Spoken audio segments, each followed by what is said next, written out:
Enseignez à vos enfants les vraies valeurs et croyez-moi, ils réussiront. Beaucoup de personnes m'ont témoigné leur appréciation sur le témoignage qu'ils ont de moi. Mais il faut que vous sachiez que ce que je suis aujourd'hui est le résultat d'un ensemble de choix faits dans ma jeunesse. En effet, lorsque je grandissais, comme tous les enfants d'ailleurs, j'ai été entouré de plusieurs types de personnes. Des timides, des voleurs, des bandits, des pervers, des vicieux, des orgueilleux. Et j'avais tendance à être influencé par ces différentes personnes. Ceux qui m'influençaient n'avaient rien de glorieux, croyez-moi. Mais gloire soit rendue à Dieu. J'ai fait le choix de recevoir Jésus comme Seigneur et Sauveur très tôt dans ma jeunesse et cela m'a préservé de bien de bêtises. Dieu veut que tout le monde ait une vie victorieuse.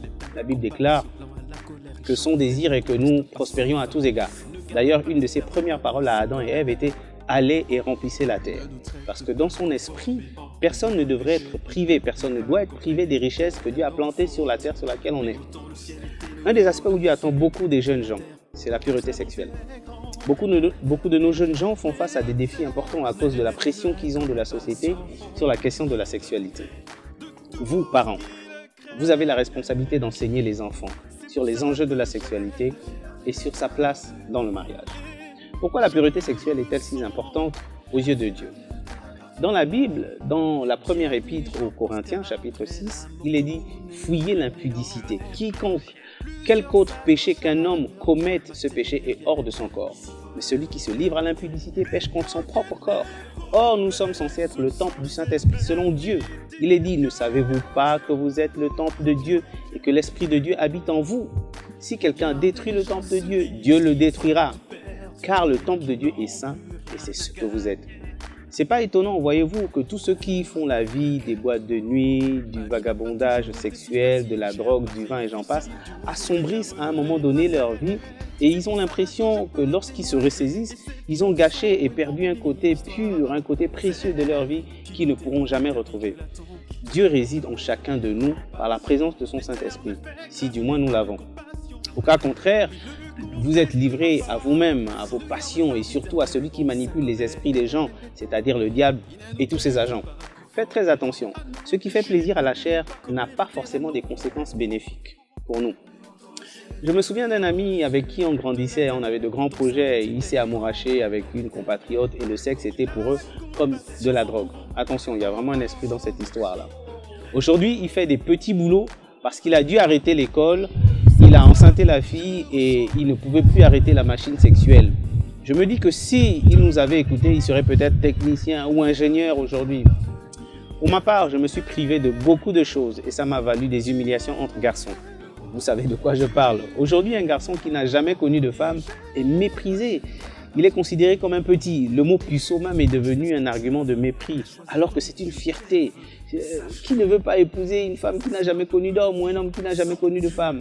J'en ai souffert toute ma jeunesse, croyez-moi. Mais aujourd'hui, je suis marié et mes enfants sont nés sous la bénédiction de Dieu dans le mariage. Je ne suis pas mort, je suis là. Je suis même plus fort car Dieu m'a aidé à avoir la victoire sur la folie de la chair. Vous pouvez le faire. Laissez tout simplement Christ influencer votre vie. Si vous vous ressaisissez, sachez que quiconque donne sa vie à Jésus, Dieu déclare dans sa parole que cette personne, selon la loi de l'Esprit, devient une toute nouvelle créature. Chers parents, la Bible déclare que vous n'avez pas à lutter contre la chair et le sang, mais contre tout esprit qui opère dans les lieux secrets et qui pourrisse la vie de vos enfants. Alors, mettons-nous à la brèche. Prions, proclamons des paroles pour eux, proclamons des paroles sur nos enfants. Enseignons-leur les vraies valeurs et ils réussiront. Je sais une chose, dans le monde mystique, à chaque naissance d'enfant, un démon est mandaté pour observer sa vie et ce démon peut même se manifester sous la forme de la personne après que la personne décède. Faites très attention. Dans tous les cas, nous sommes plus que vainqueurs en Jésus-Christ, notre Seigneur et notre Sauveur. Sachez que Dieu vous aime et son amour est infaillible. Bien de gens disent que être chrétien ne sert à rien. Ils ont tout dans leur vie, l'argent même le sourire. Et quand surviennent les problèmes, ces mêmes disent Dieu, où es-tu? Ils perdent le sourire et d'autres veulent mourir. Bien des gens pensent que donner sa vie à Dieu vaut pas le coup. Y'a qu'à voir leur vie quand ils ont des problèmes jusqu'au cou. Mais quand tout va mal en moi, j'évoque le Seigneur, il m'aide à faire face. C'est lui qui pardonne toute mes fautes, qui guérit toutes mes maladies. C'est lui qui délivre ta vie de la tombe.